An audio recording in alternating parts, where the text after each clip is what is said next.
भारत में आपने कई सातिर चोरों की कहानियां जरूर सुनी होंगी, लेकिन आज हम आपको एक ऐसे चोर की कहानी सुनाने जा रहे हैं जिसने चोरी और ठगी की दुनिया में ऐसा कारनामा किया जिसे सुनकर आपका दिमाग भी घूम जाएगा। जिसने अपनी सातिराना चालाक हरकतों से रेलवे, पुलिस और अदालत तक को अपनी चपेट में ले लिया था। ये कहानी है धनीराम मित्तल की, जिसने 60 से 90 के दशक तक पुलिस की नाक में दम कर रखा था। नमस्कार, फैक्ट्स डायनेमिक चैनल के इस एपिसोड में आपका स्वागत है। अभी तक आपने इस चैनल को सब्सक्राइब नहीं किया तो प्लीज कर लें, ताकि नेक्स्ट वीडियो की नोटिफिकेशन आपको मिलती रहे। वीडियो पर वापस आते हैं। ये कहानी है 1939 में हरियाणा के एक साधारण परिवार में पैदा हुए धनीराम मित्तल की। वो पढ़ने में काफी तेज था, लेकिन पढ़ाई से ज्यादा उसका दिमाग गलत कार्यों में चलता था। कॉलेज की पढ़ाई पूरा होने के बाद उसका मन रेलवे की नौकरी करने को हुआ, तो उसने फर्जी कागज बनाया और स्टेशन मास्टर बन बैठा। बाद में पोल खुलते ही वहां से फरार हो गया। 25 साल की उम्र से ही उसने अपराध की दुनिया में कदम रख दिया था और उसने गाड़ियों की चोरी करनी शुरू कर दी थी। 1964 में पहली बार पुलिस ने उसे चोरी करते हुए पकड़ा। इसके आगे का सफर इतना सरप्राइजिंग और अद्भुत है कि भारत के सबसे कुख्यात चोरों में उसका नाम दर्ज हो गया। कोई इसे भारत का चार्ल्स सोबराज कहता तो कोई इसे सातिर ठग। धनीराम का अपना अंदाज ही अलग था। वह रात के अंधेरे में चोरी को पसंद नहीं करता था, बल्कि दिन के उजाले में चोरी को अंजाम देता। उसकी ये बातें उसे और भी खतरनाक बनाती थी।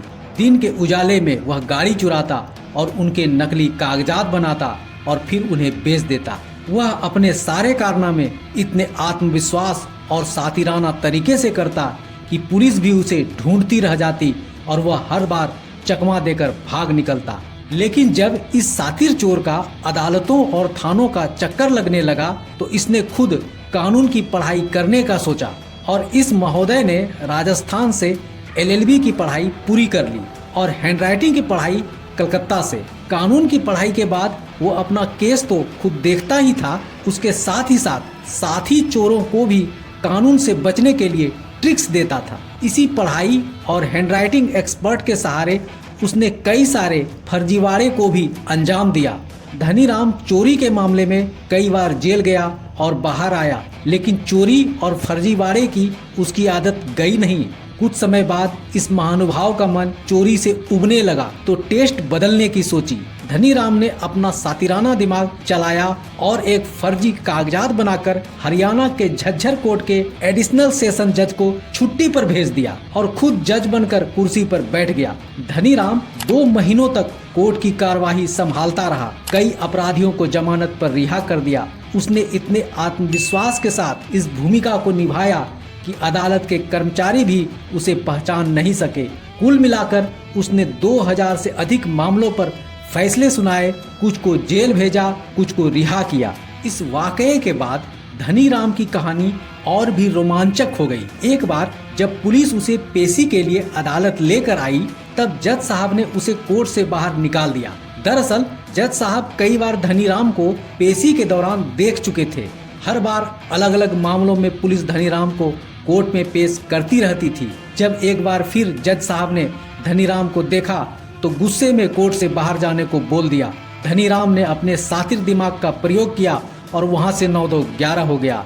और जब पेशी के लिए धनीराम का नाम पुकारा गया, तब तक तो वो फरार हो चुका था। आज धनीराम की उम्र लगभग 80 साल से ज्यादा हो चुकी होगी। 2016 में उसे आखिरी बार चोरी के आरोप में गिरफ्तार किया गया था, लेकिन एक बार फिर से वो पुलिस की पकड़ से बच निकलने में कामयाब रहा। आज वह कहाँ है, इसका किसी को भी कोई अंदाजा नहीं। धनीराम का जीवन एक पहेली बन चुका है, जो हर बार रहस्य के धुंध में गायब हो जाता है। धनीराम मित्तल की यह कहानी एक ऐसे सातिर चोर की है जो 2 महीनों तक जज की कुर्सी पर बैठकर फैसले सुनाता रहा। इस कहानी के बारे में आपके क्या विचार हैं, हमें कमेंट कर जरूर बताएं। तो दोस्तों, आज का ये एपिसोड आपको कैसा लगा? उम्मीद है अच्छा लगा। तो देर क्यों, जल्दी से वीडियो को लाइक कर दें और अपने दोस्तों को शेयर भी कर दें। साथ ही साथ चैनल को सब्सक्राइब करना तो बिल्कुल ना भूलें। आज के लिए बस इतना ही। मिलते हैं नेक्स्ट एपिसोड में एक नई इन्फॉर्मेटिव और मनोरंजक वीडियो के साथ। नमस्कार, जय हिंद।